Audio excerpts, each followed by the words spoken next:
नमस्कार दोस्तों, राधे राधे। मैं जोरमा आपके साथ, आपका स्वागत है फिजिक्स बाय जोरमा में। और आज हम पढ़ने जा रहे हैं बाह्य विद्युत क्षेत्र की अनुपस्थिति में आवेशों की निकाय की स्थितिज ऊर्जा। ठीक है, सबसे पहले हम दो आवेशों की निकाय की स्थितिज ऊर्जा को कैलकुलेट करेंगे। केस है बाह्य क्षेत्र की अनुपस्थिति में।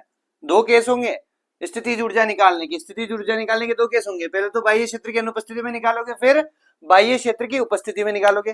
दोनों का लगभग लगभग तरीका सेम है, बहुत सिंपल है। मैं ट्रिक बताऊंगा, वैसे करते जाना। एक कहानी होगी, कहानी के आप आधार पर आप करते जाओगे, सिंपली ये सोल्व हो जाएगा आराम से। तो बाह्य क्षेत्र की अनुपस्थिति में जो सबसे पहला केस होगा, दो आवेशों के निकाय की स्थितिज ऊर्जा। अगर आपको स्थितिज ऊर्जा निकालनी है तो आपको सबसे पहले उस निकाय की रचना करनी पड़ेगी। जैसे जैसे उस निकाय की रचना करते जाओगे, उस रचना करने के लिए कार्य करना पड़ेगा, और वो सारा कार्य रचना करने के लिए जितना भी कार्य करना पड़ेगा ना, वो सारा आपका स्थितिज ऊर्जा के रूप में संचित हो जाएगा। तो आप कार्य निकाल लीजिए, आपको स्थितिज ऊर्जा निकल के आ जाएगी। सिंपल सा फंडा है, ज्यादा कुछ नहीं करना, कहानी देखते जाना, करते जाना, आराम से हो जाएगा। सबसे पहले मैं बताना चाहूंगा स्थितिज ऊर्जा क्या होती है। स्थितिज ऊर्जा का कंसेप्ट यह है कि भाई साहब, जब भी आप किसी भी चीज की स्थिति परिवर्तन कराते हो, क्या कराते हो? स्थिति परिवर्तन कराते हो। तो अगर उस स्थिति परिवर्तन कराने के लिए आपको कुछ कार्य करना पड़ा, स्थिति परिवर्तन कराने के लिए अगर कुछ कार्य करना पड़ा, तो वो सारा कार्य स्थितिज ऊर्जा के रूप में क्या हो जाता है? संचित हो जाता है। ठीक है, यही आपकी स्थितिज ऊर्जा है। स्थिति परिवर्तन कराने के लिए किया गया कार्य स्थितिज ऊर्जा के रूप में संचित हो जाता है।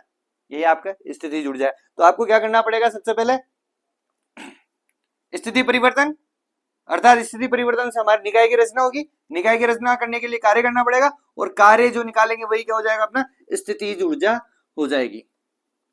अब कैसे करते हैं, कहानी को समझना। मैं कहानी बता रहा हूं राज करने के हिसाब से। राज करने का मतलब, पहले राजा महाराजा राज करते थे ना, उस आधार पे बता रहा हूं। मान लीजिए यहां पर कोई भी बाह्य विद्युत क्षेत्र नहीं है। बाह्य विद्युत क्षेत्र नहीं है मतलब उसका मतलब क्या है? यहां पर किसी का भी अभी राज नहीं है। क्या नहीं है? किसी का भी राज नहीं है। सुनसान वीरान आपका जगह है यहाँ पे। ठीक है ना, जंगल है पूरा, मान लो ऐसा पूरा सुनसान है, कोई राज नहीं करता यहाँ पे। तो सबसे पहले मेरे को Q1 को लाना पड़ेगा अनंत से। तो Q1 को अनंत से लाने पर, किसी बिंदु पर यहां पे लाने पर, ए बिंदु पे ले आता हूं, कुछ कार्य करना पड़ेगा क्या? कार्य का मतलब है, यहां पे बोल रहा हूं लड़ाई। जैसे यहां पे किसी का राज नहीं है, तो Q1 को यहां पे आने में किसी से लड़ाई करनी पड़ेगी क्या? नहीं करनी पड़ेगी। तो ये चुपचाप आ जाएगा, उसको कोई मेहनत करनी नहीं पड़ेगी और अपना राज शुरू कर देगा। ठीक है ना। अब किसका राज हो गया? पहले किसी का राज नहीं था, तो Q1 यहाँ पे आ गया, बिना मेहनत किए यहाँ पे राज करने लग गया। तो किसका राज हो गया? चारों तरफ अब Q1 का राज है। किसका राज है? Q1 का। तो दो आवेशों की निकाय की स्थितिज ऊर्जा में पहला आवेश तो अपना यहाँ पे आकर राज करने लग गया, और इसके द्वारा जो किया गया कार्य है वो कितना हो गया? शून्य। ठीक है ना, किसी के विरुद्ध इसको लड़ाई नहीं करनी पड़ी, किसी बल के विरुद्ध इसको आना नहीं पड़ा, चुपचाप आया, अपनी मर्जी का राजा बन गया। ठीक है। वहीं Q2 को अनंत से यहां पे आने में क्या कार्य करना पड़ेगा? नहीं करना पड़ेगा? करना पड़ेगा, क्योंकि अब राज किसका है? Q1 का।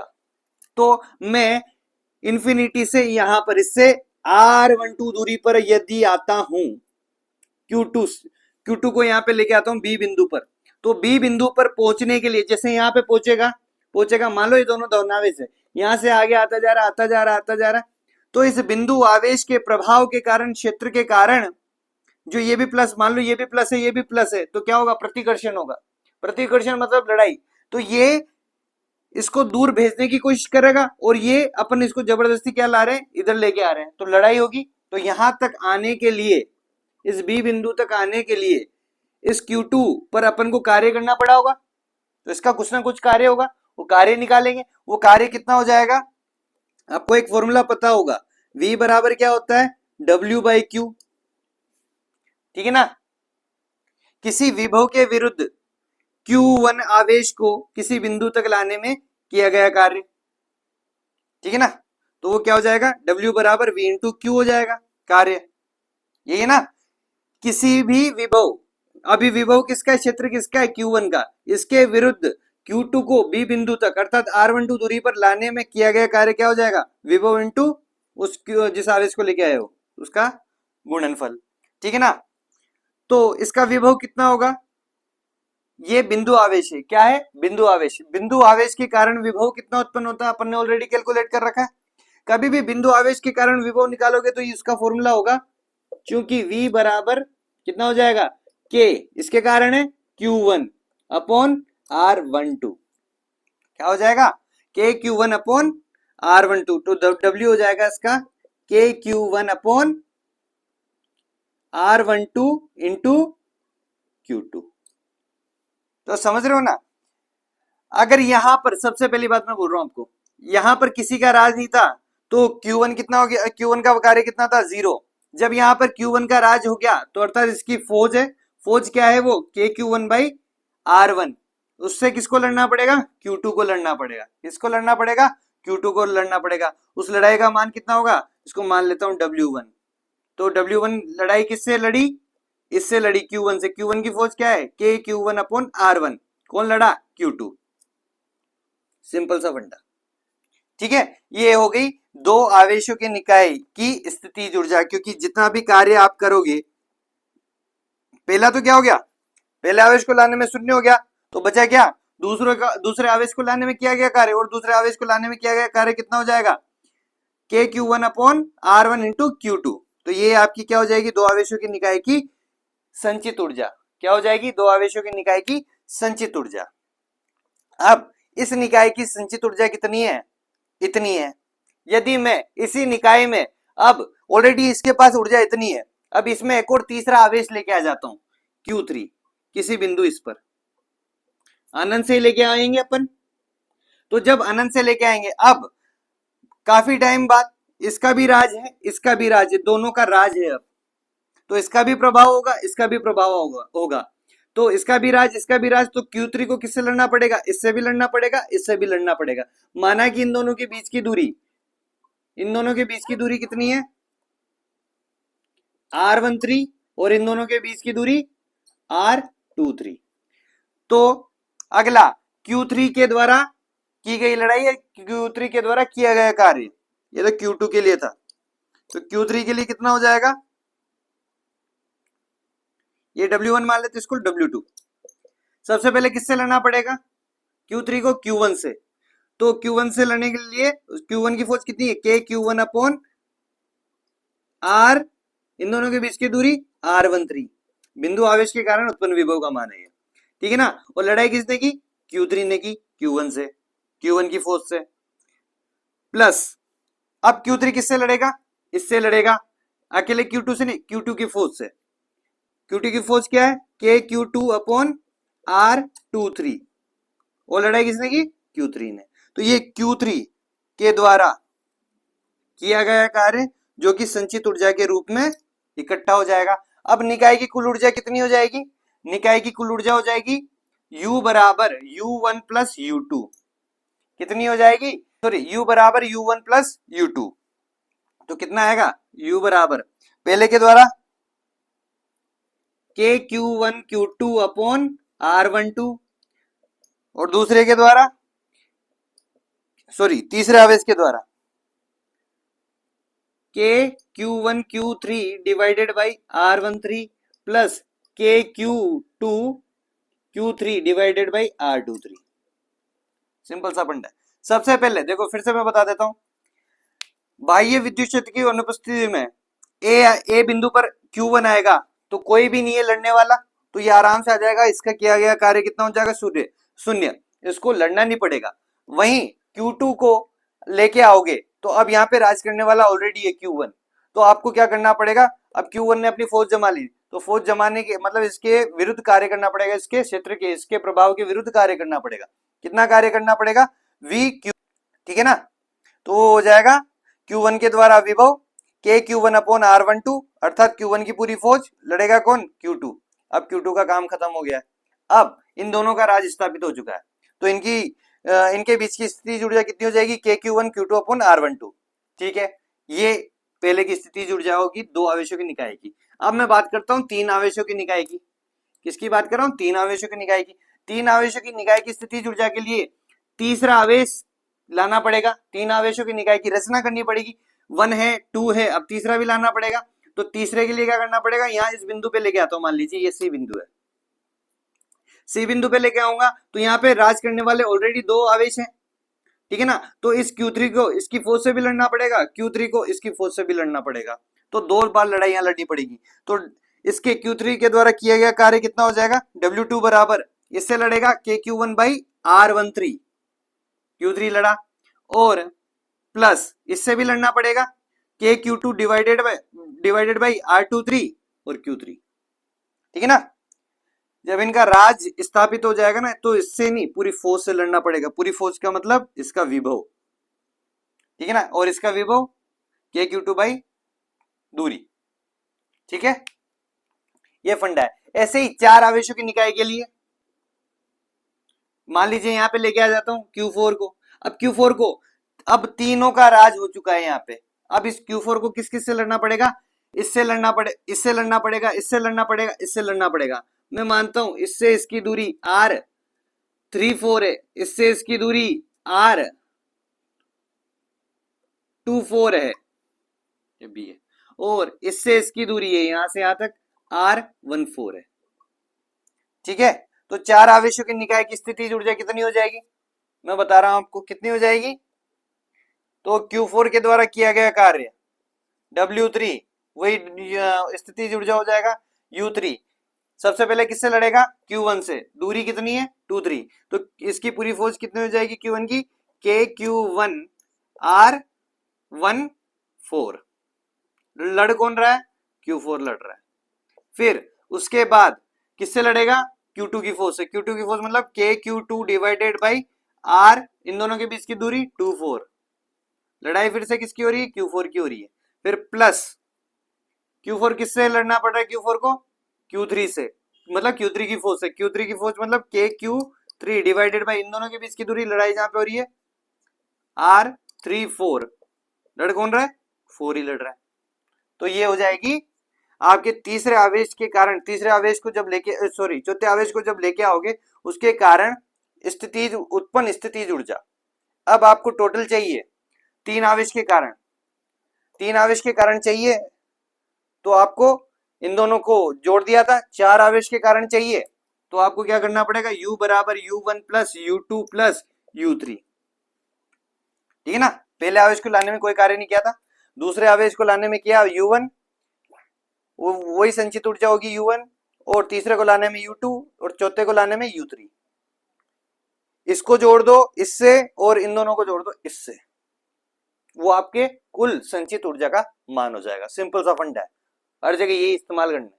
लड़ाई करानी है, इसको नहीं करनी पड़ेगी, इसको इससे करनी पड़ेगी, ठीक है ना। इसको इन दोनों से करनी पड़ेगी और इसको इन तीनों से करनी पड़ेगी। जितने निकाय बनते जाए सारों को जोड़ते जाओ, ठीक है।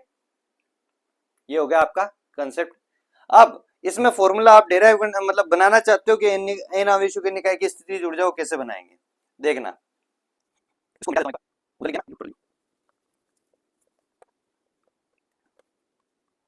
मान लीजिए टोटल अपने पास क्या आ रहा है, देखो देखो टोटल U, चार आवेशों की निकाय की स्थितिज ऊर्जा को देखते हैं। U1 U2 प्लस U3, उसके अनुसार U1 प्लस U2 कितना आ गया था? KQ1 Q2 upon R12 plus KQ1 Q3 divided by R13 plus KQ2 Q3 divided by R23, ठीक है ना। ये तो आ गई थी आपके तीन आवेशों की स्थितिज ऊर्जा। अब चौथा आवेश जब आया था तो इसको भी जोड़ना पड़ेगा, KQ1 Q4 divided by R14 plus KQ2 2 से लड़ा था Q4 divided by R24 plus KQ3 से लड़ा था Q4 डिवाइडेड बाई R34। ये आपके चार आवेशों के निकाय की स्थितिज ऊर्जा होगी। तीन आवेशों की निकाय की स्थितिज ऊर्जा यहाँ पर है, और डबल आवेश अर्थात दो आवेशों की निकाय की स्थितिज ऊर्जा ये है, तीन आवेशों की निकाय की स्थितिज ऊर्जा ये है, और 4 आवेशों की निकाय की स्थिति ऊर्जा यहां तक है। ठीक है, ऐसा करना है आपको। अब इसका एक जनरल n आवेशों की निकाय के लिए फॉर्मूला बनाते हैं। आप देखना कंसेप्ट, n आवेशों के लिए k सभी में कॉमन है, ठीक है ना, और समेशन का फॉर्मूला लगाते हैं। समेशन का फॉर्मूला लगाते हैं यहाँ पे 1 1 2 फिर 1 2 3 मतलब, और यहाँ पे ये दोनों चेंज है 2 3 3 4 4 4 मतलब पहले वाले में आई लेते हैं, ठीक है ना। और आई का मान कहां तक जा सकता है n आवेशों की निकाय के लिए, तो आवेश टोटल कितने होंगे n होंगे, तो आई का मान कहां तक जाएगा, आई का मान 1 से जाएगा, 1 से शुरू हो रहा है कहां तक n तक लेते हैं। अब इसके बगल में एक और मान आ रहा है, वो सेम टू सेम मान नहीं है, ठीक है ना, इसको अपन को दूसरा मान लेना पड़ेगा, QJ बोल देते हैं। क्या बोल देते हैं, QJ, ठीक है। अब J का जो मान है वो हमेशा क्या रहेगा, I से बड़ा, क्या रहेगा, I से बड़ा। देखो यहाँ पे 1 है तो 2 है, 1 है तो 3 है, 2 है तो 3 है, 1 है तो 4 है, अर्थात जो J का मान है वो हमेशा क्या है, I से बड़ा निकल के आ रहा है, ठीक है ना। और ये कंडीशन डालने की जरूरत ही नहीं है कि I is not equal to J, ठीक है ना, क्योंकि अपन ने ये कंडीशन डाल दी है कि I हमेशा J से क्या होगा, बड़ा होगा, तो ये वाली कंडीशन तो डालने की जरूरत ही नहीं है, क्योंकि बड़ा होगा तो कभी बराबर होना पॉसिबल ही नहीं है, ठीक है। अब नीचे R के लिए देखते हैं, R यहाँ पे 1 है, ये भी 1 है, 1 है 1 है, 2 है 2 है, अर्थात इस पहले वाले के साथ यहाँ पे मान सेम टू सेम आ जाएगा। सेकंड वाले के लिए देखते हैं, यहाँ पे 2 है तो 2 है, यहाँ पे 3 है तो 3 है, यहाँ पे 3 है तो 3 है, तो यहाँ पे हो जाएगा J। तो n आवेशों के लिए आप इस फॉर्मूले का इस्तेमाल कर सकते हैं, n आवेशों के निकाय के लिए इस वाले फॉर्मूले का इस्तेमाल कर सकते हैं, ठीक है। और सिंपल ट्रिक तो मैं ये बता रहा हूं कि भाई साहब जैसे जैसे आप जितने आवेशों की निकाय की रचना करना चाहते हो वैसे वैसे लड़ाते जाओ, सिंपली उसका मान निकल के आता जाएगा। 2 आवेशों के लिए ये, 3 आवेशों के लिए ये, यहां से यहां तक, 4 आवेशों के लिए यहां तक टोटल।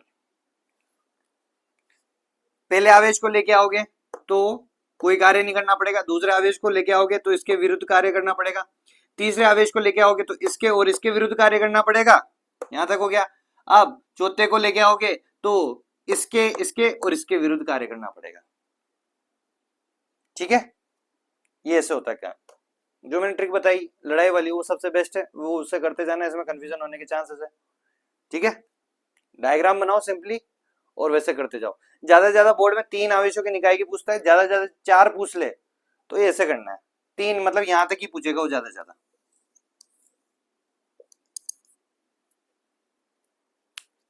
ठीक है। सिंपल सा फंडा है, करते जाना, ठीक है। ऐसे हम पहुंच गए कहां पे, n आवेशों की निकाय की स्थितिज ऊर्जा। मैं ये करके बताऊं एक बार, u बराबर, यदि मैं n का मान